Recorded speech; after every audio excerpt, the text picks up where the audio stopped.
Ministry of Defense latest intelligence update on Ukraine, July 22, 2023.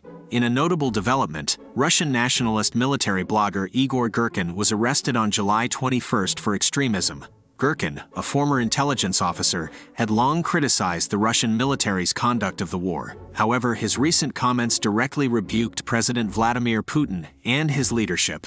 Girkin's arrest will likely anger fellow military bloggers and some in the armed forces who see him as an astute analyst. He played a major role in Russia's 2014 war in Donbass and spent months on the front lines in 2022. While no ally of the Wagner Group, Girkin pushed the limits of public criticism in the wake of Wagner chief Yevgeny Prigozhin's aborted June mutiny. The long-standing taboo against overt criticism of Putin's regime has weakened considerably. The Air Force Command of Ukraine Armed Forces update. Last night, Russian forces launched attacks from the southeast using 5 Shahed-136 and Shahed-131 kamikaze drones. Ukraine's air defense forces successfully intercepted and destroyed all 5 incoming drones. This comes after 9 Russian reconnaissance drones were shot down on July 21.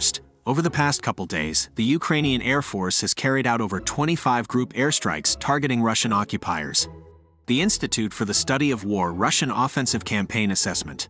Ukrainian counteroffensive operations continued across at least 3 sectors of the front on July 22. The Ukrainian General Staff stated forces conducted counterattacks in the Berdyansk and Melitopol directions, Zaporizhia Oblast.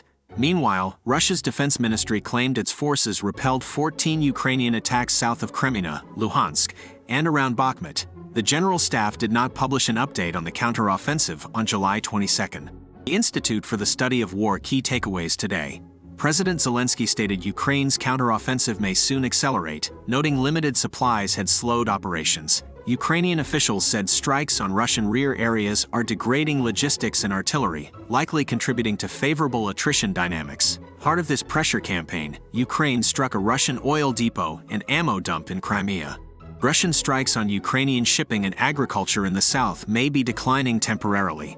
The arrest of former Russian officer Igor Girkin for extremism continues to highlight shifting power dynamics among Kremlin factions and notable divisions within the Federal Security Service, FSB. Girkin's affiliates have publicly characterized him as an opposition figure to Russian leadership.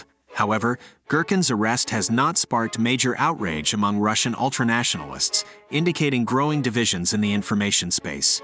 This likely does not signal a broad censorship effort, but rather a targeted move to remove vocal Kremlin critics within the nationalist community. Ukrainian forces conducted offensive operations along Kupiansk, Svatov, Kreminna, and around Bakhmut, but did not secure gains. Russia claimed advances around Kupiansk amid offensive operations there and near Bakhmut and Avdiivka Donetsk city.